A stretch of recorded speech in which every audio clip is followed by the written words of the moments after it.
औज़ुबिल्लाहिमिनश्शैतानिर्रजीम बिस्मिल्लाहिर्रहमानिर्रहीम।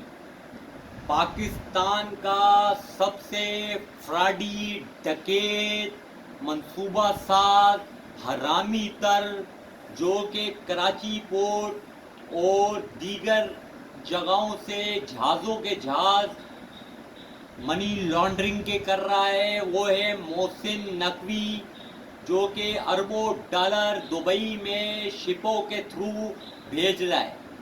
मुल्क के 300-400 अरब डॉलर मोहसिन नकवी भेज चुका है। बतौर FIA उसके ग्रांड में है, मातहत है, इंटेलिजेंस ब्यूरो उसके मातहत है, फिर पाकिस्तान रेंजर्स उसके मातहत है, तमाम पाकिस्तान की पुलिस उसके मातहत है, FC उसके मातहत है, फिर उसके बाद CTD उसके मातहत है। एक नूर वली खान बैठा हुआ है जो कि करप्शन की अलम बरदारियाँ कर रहे हैं। ये वो यजीद लोग हैं जिन्होंने इस मुल्क के आइन और कानून के साथ खुला चैलेंज करा। पहले ये निगरान वजीर आला बने पंजाब के, फिर उसके बाद सेनेटर बनाए गए, फिर सेनेटर के बाद इनको वजारत खारजा का मनसब दिया गया। स्विट्जरलैंड के अंदर ये अभी कुछ टाइम पहले खारजा बन के गए, army chief, deputy prime minister बन के गए, अंदर खाते इनके नोटिफिकेशन हो गए। मुल्क की तबाही तबाह से तबाह तर होता जा रहा है। यहाँ पर सिंध के अंदर 4 बंदे कमांड कर रहे हैं, जिसमें सरे फेरिस्त पहले में फरियाल तालपुर है जो कि पूरे सिंध को प्लांट करती है, MPA-MNO को और KMC के सिस्टम को। फिर उसके बाद आ जाती है अजरा पीचो बच्चों की दवाइयाँ छीनती है और जुल्म की इंतहा करती है। अजरा पीचो के बाद आ जाता आसिफ अली जरदारी जो कि 10% है, बिलावल है नंबरी, बाप है 10 नंबरी। तो इस मुल्क को तबाह करते जा रहे हैं। और उसके बाद इनका जो बाप था उसकी तारीख ये थी, बम्बेना सलमा का जो मालिक था उसको मर्डर करा के ये खुद मालिक बन गया।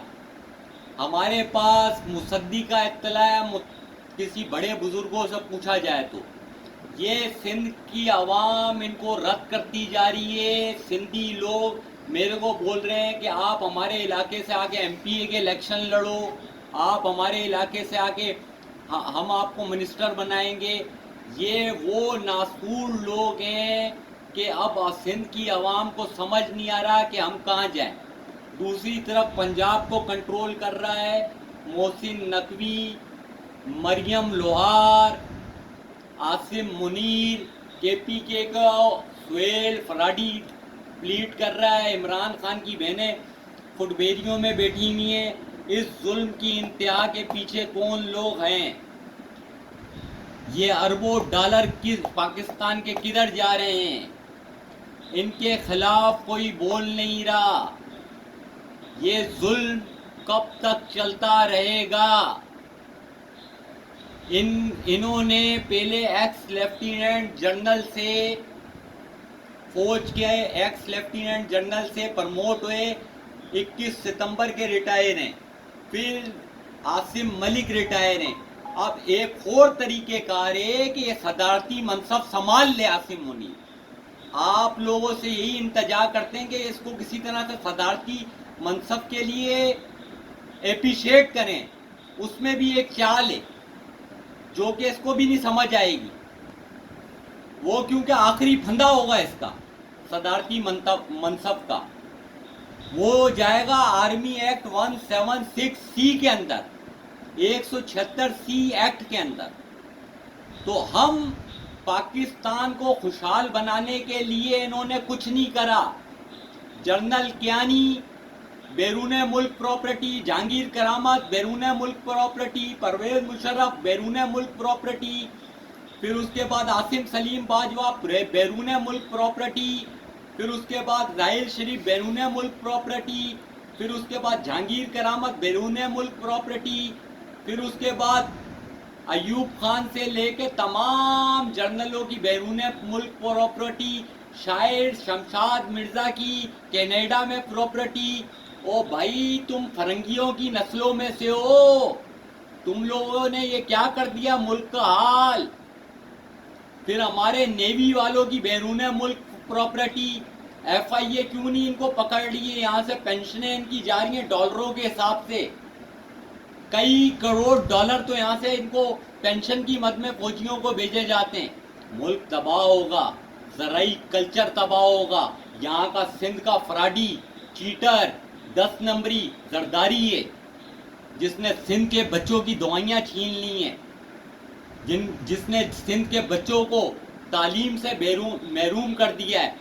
आज मैं किसी टाइम पे सिंध गया, वहाँ पे 5 साला किताब नहीं होती जिसको 5 साला बोलते हैं, उसमें तमाम वो होते पेपर के, उसको किताब पढ़ने की ज़रूरत ही नहीं है।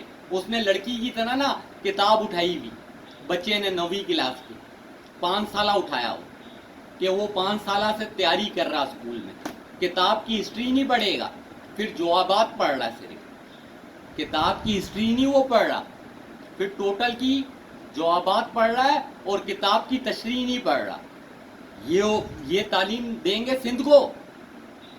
सिंध के कई स्कूल हैं जिनके टीचर ही नहीं है, जिधर गधे बंधे हुए हैं, जिधर भैंसे बंधी नहीं है। ओ भाई, सिंधी इनके खिलाफ बागी हैं, उनको रहनुमा नहीं मिल रहा। अब वो रहनुमा कौन निकलेगा? अब या तो राजा साईं निकले भाई, पीर साहब पगाड़ा का बेटा, उसको वोट कास्ट करो, उसको वोट कास्ट करो, उसके अंदर कोई सिला रहमी तो है। यूनुस साईं को वोट कास्ट करो। इन्होंने मिलिट्री वालों ने 32 के 32 अजला सिंध के इनको हरामियों को दे दिए। इन हरामियों को, इनके जमीर मर गए, इन दलालों के। इन्होंने कौम को तबाह कर दिया। पेट्रोल वो तबाह, गैस वो तबाह, CNG वो तबाह, बिजली वो तबाह, खाना वो तबाह, ज़राई सेक्टर वो तबाह, एजुकेशन सेक्टर वो तबाह। तुम्हारे खिलाफ बगैर तो रोजाना बात करेंगे। तुम अपने अपने मनसब छोड़ो और जो बैरून मुल्क प्रॉपर्टियां बनाई हुई है ना, उसका एसेट इधर ला के जमा कराओ शराफत से। दलाल की नस्लें, अंग्रेजों से हम लोग लड़ते रहे और तुम लोग बैरून मुल्क पहुंचाते रहो पैसों को। वो तुम्हारे क्या माँ के यार हैं अंग्रेज जो उधर प्रॉपर्टियां बना रहे हो, या अपनी बहन के रिश्ते दिए हुए अंग्रेजों को? खंजीर के बच्चों, ये जरदारी का सराय मेल नहीं पकड़ा था परवेज मुशर्रफ ने? अब जरदारी को पकड़ेंगे तो जरदारी बोलेगा इनकी भी प्रॉपर्टी है, इन्होंने भी बेटी का रिश्ता अंग्रेज को दिया हुआ है। खंजीर के बच्चे, शर्म नहीं है, इनकी गिरते मरी नहीं है। ये नाम के मुसलमान हैं, ये दलाल हैं, ये कंजर हैं। इन्होंने दलालियां खाई हैं अंग्रेजों से, MI6 वालों से, CIA वालों से। वो जिस तरह क्यानी जा रहा था वहां पे फंड लेने, 2011 में सलाला चेक पोस्ट हमला हो गया तो CIA चीफ को बोलता, उसने बोला आपकी फंडिंग पहुंच रही है, बोलता गुड शाबाश। उसने बोला व्हाट गुड शाबाश? बहुत बड़ा अंग्रेज था। उसकी शक्ल में देखो, वो उसका खिताब सुनो, अर्ज़ पाक को दरपेश चैलेंजेस है, दरपेश चैलेंजेस है। और खोते के बच्चे, तेरे दरपेश चैलेंजेस किधर मर गए? किसी कमीन नस्ल के बच्चे, तेरा बाप MP में हवलदार था, तू कम नस्ल था, तू दलाल नस्ल था, तेरे को आमने सामने देखा है मैंने।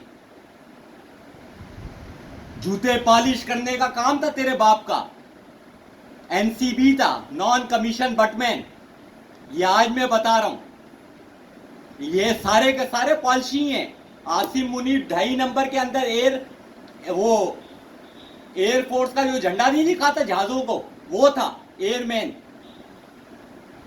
OTS के अंदर चले गया 2 साल ट्रेनिंग के लिए, ऑफिसर ट्रेनिंग स्कूल में, वहां से पास आउट हो गया। फिर चपरासी गिरी करी, बन गए।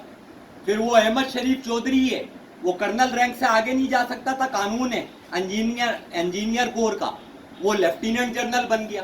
और तेरे खिलाफ कौन सा आइन पास हुआ भाई? तू किधर भाग रहा है? तेरा रैंक उतरेगा भाई, रैंक इधर से खींचा जाएगा। और तूने कौन सी फील्ड मार्शली लड़ी हुई है भाई? कौन सा तूने दिल्ली फतह कर दिया? कौन सा तूने अमेरिका फतह कर दिया? कौन सा यूएनएफ फतह कर दिया? कौन सा फ्रांस तबाह कर दिया? तो इसी बात पर हम बात को खत्म करते हैं। तो इन बगैरतों के खिलाफ नेक्स्ट एपिसोड दोबारा आएगा इंशाल्लाह। कौम इनके खिलाफ मुजम्मत करे। इन्होंने हमारे बच्चों की आसाइशें छीनी हैं और हमारे बच्चों की आसाइशें छीन के उनको दबाते चले गए। इनको हम माफ नहीं करेंगे। हमारा को खान से भी कोई मतलब नहीं है, हमारे को कौम से मतलब है। हमारी कौम क्यों दरबदर है? इनसे हम पूछेंगे, इन दलालों से पूछेंगे, इन बगैरतों से पूछेंगे। ये हमारा आजादी राय बात करनी है, वन वे में आओ, हाई कोर्ट में आओ, फाइलें पड़ी हुई हैं तुम लोगों की, आओ सामने आओ, फाइलें लेके आओ। तुम्हारे करप्शन के केस है, मर्द के बच्चे बनो, नर के बच्चे बनो, सामने आओ। हमारे घटिया नस्ल शक्लें देखो तो बांग्लादेश के बांगा बांधू वाली है। केस में लिखा था ना तेरे को, बांगा बांधू। बांगा बांधू का मतलब ये है कि बानिए बांग्लादेश। शक्ल से तू बंगाली है, बना हुआ फील्ड मार्शल है फ्राडी। लोगों को उठा उठा के जेलों में बंद कर रहे हो। मारंग बलोच को तुमने बंद कर दिया, बेअकली का काम है। इधर सारे डरते हैं इनसे। कुल्लू नफ्सिन जायकातुल मौत, अरबों खरबों दुरूद पाक आका अलैहि सलाम सल्लल्लाहु अलैहि वसल्लम पर। अस्सलामु अलैकुम।